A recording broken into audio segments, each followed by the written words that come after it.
श्री राम जी के महान आदर्श मनुष्य के लिए प्रेरणादायक। एक कर्तव्यनिष्ठ श्री राम जी मर्यादा पुरुषोत्तम माने जाते हैं। उन्होंने अपने कर्तव्यों का निर्वहन करते हुए समस्त सांसारिक भोग विलासों का त्याग किया। पिता की आज्ञाओं का पालन करना, चाहे पथ में कितने ही कष्ट और विपदाओं का सहन करना पड़े, वह सब राम ने किया। कर्मों के आधार ही जीवों तथा मानवों के प्रति विचार और भावनाओं को व्यक्त करना कोई राम से ही सीख सकता है। 2. श्री राम जी का आचरण।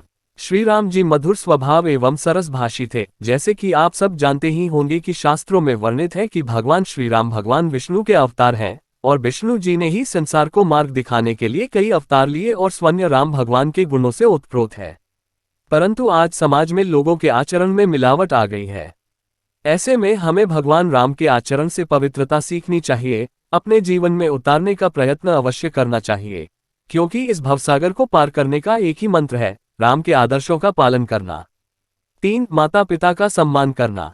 भगवान श्री राम जी ने खुद कहा है कि कोई भगवान नहीं होता है, अगर होता है तो उसके स्वरूप माता पिता ही है। श्री राम जी ने अपने पिता दशरथ और माता कैकेयी के द्वारा 14 वर्ष का वनवास दिए जाने पर श्री राम ने उनसे एक भी सवाल न करते हुए उनकी आज्ञा का पालन किया। सोचने और मापने का अर्थ यह है कि क्या हम अपने बच्चों को ये संस्कार दे पा रहे हैं, क्या हमारी पौध बच्चे ऐसा कर पा रहे हैं या कर पाएंगे। सोचने योग्य यह है कि भगवान श्री राम तो भगवान थे, उन्हें पता था कि मेरे पिता अपने वचन के चलते मजबूर है, इसलिए उन्हें उनकी आज्ञा का पालन करना ही होगा। कहते हैं इसलिए उन्होंने वनवास का रास्ता चुन लिया। उनका मानना था कि वह भगवान हो सकते हैं, लेकिन उनके भी भगवान उनके पिता है। अगर कर्तव्यों को नहीं मानोगे तो वो भी भगवान के योग्य नहीं है। 4. भ्रातृ प्रेम। राम जी ने अपने भाइयों के प्रति अपनी निष्ठा से संबंधों को प्रतिकूलता दी। वो चाहते तो 14 वर्ष वनवास के बाद वह सीधे आ करके राजगद्दी संभाल सकता था, लेकिन उनके मन में भाई का प्रेम उमा आया और उन्होंने घर आते समय पंवटी में रुककर हनुमान जी को अयोध्या का हालचाल पूछने के लिए भेजा कि जाकर देख आओ, अगर भरत राजा बनना चाहता है तो फिर राम अयोध्या नहीं जाएंगे, क्योंकि वो नहीं चाहते थे कि भरत सोचे कि राम की वजह से वह राजा नहीं बन पाया।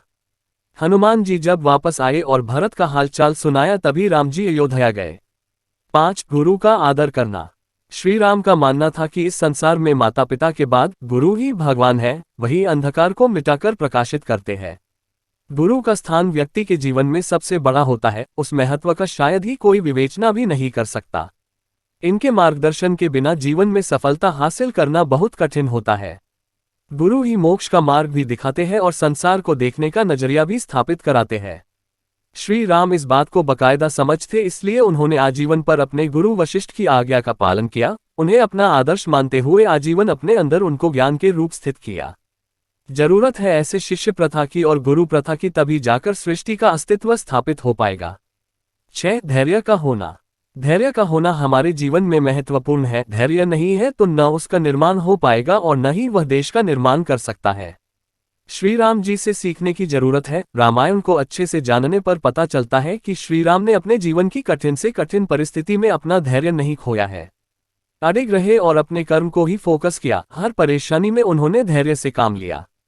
आज के समय में भी हर किसी को ऐसी ही होना चाहिए। गुस्से के आवेश में आकर न तो किसी को कुछ गलत कहना चाहिए, न ही अपने जीवन से संबंधित कोई बड़ा फैसला लेना चाहिए। राम जी दुनिया को संदेश देते हैं कि धैर्य होगा तो सभी कार्य सफल हो सकते हैं और मानवता का भी अस्तित्व बचा रहेगा, अन्यथा विनाश होने में देर नहीं होगी।